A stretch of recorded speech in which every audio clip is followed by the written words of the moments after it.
तो hello everyone, अस्सलाम वालेकुम। मेरा नाम है कैड और मैं हूँ मुंबई से। सुबह सुबह उठ जाता हूँ, सुबह सुबह उठ के चले जाता हूँ मैं फ्रेश होने। तो अपने मेराज पे बना रहे रहते सहरी, तो सहरी की तैयारी हो जाती है। सहरी में रह रहता है चना बटाटे की भाजी रोटी। तो हम लोग सहरी कर लेते। सहरी करने के बाद फजर का टाइम हो जाता है, नमाज पढ़ने आता हूँ मैं। नमाज पढ़ने आ जाता हूँ, वजू करके जानमाज बिछा के मैं नमाज पढ़ लेता हूँ। नमाज पढ़ने के बाद चले जाता हूँ फिर मैं सोने के लिए। सुबह फिर उठ जाते हैं काम करने के लिए हम लोग। तो मैं चले जाता हूँ सबसे ऊपर वाले फ्लोर पे, जो कल बोट लगा रहते थे उसके अंदर पूरे पाइप डालना रहता है और भाई लोग रहते हैं नीचे। तो मैं इधर के पूरे बोट में पाइप वाइप मिला देता हूँ, अच्छे से एंट्री ले लेता हूँ। फिर मैं आ जाता हूँ नीचे फर्स्ट फ्लोर पे। तो इधर की भी पूरी एंट्री लेनी रहती है पाइप की बोट के अंदर। तो मैं चले जाता हूँ फिर नीचे वजू करने के लिए। तो इधर अपने भाई लोग बोट वोट टोट रहे रहते, तो मैं वजू वजू कर कर आ जाता हूँ नमाज पढ़ने के लिए। तो फिर इधर मैं नमाज पढ़ लेता हूँ। नमाज पढ़ने के बाद फिर से आ जाता हूँ मैं ऊपर। ऊपर आने के बाद पूरी बोट वोट में पाइप की एंट्री ले लेता हूँ। इधर की किचन की हो जाती, तो बेडरूम वेडरूम की भी पूरी लेके खत्म करता हूँ, बाथरूम की भी ले लेता हूँ। तो फिर से आ जाता हूँ मैं नीचे, ऊपर का काम खत्म हो जाता है। तो अपने भाई इधर बोट तोड़ रहे रहते और मेरा जो भाई इधर बोट लगा रहे रहते। तो आज का काम यहाँ खत्म हो जाता है। तो हम लोग आ जाते हैं रूम पे। रूम पे आने के बाद फ्रेश व्रेश हो गया हम लोग यहाँ थोड़ा बढ़ जाते हैं।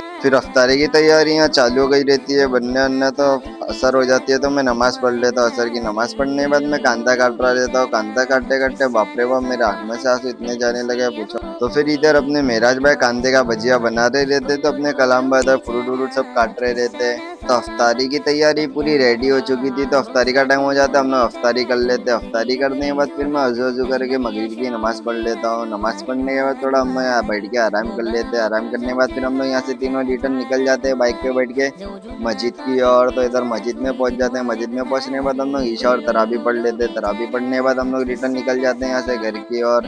तो इधर रूम पे आने के बाद थोड़ा बैठते तो खाना बनाने की तैयारी करते। खाना बन जाता है, खाना खा के हम लोग चले जाते हैं सोने के लिए। तो आगे की अपडेट के लिए कैडो का ब्लॉग देखते रहो। आज का मैं ब्लॉग में यही खत्म करता हूँ। बाय बाय, अल्लाह हाफिज़।